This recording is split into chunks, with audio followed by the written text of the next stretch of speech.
बिस्मिल्लाहिर्रहमानिर्रहीम। अस्सलाम वालेकुम वरहमतुल्लाहि वबरकातुहू।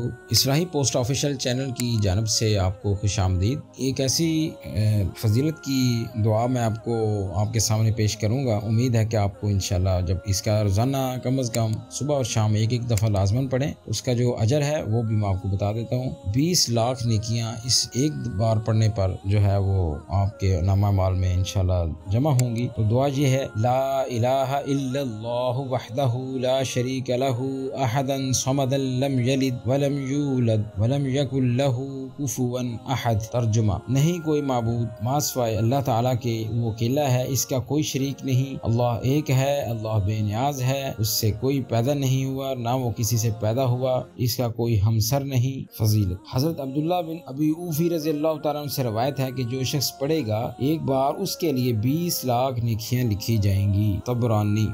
अपनी सेहत से मुतल्लिक़ हर मरज़ से जानकारी के लिए इस चैनल को भी सब्सक्राइब करें ताकि आपको रोज़ाना घर बैठे अपडेट मिलती रहे। शुक्रिया।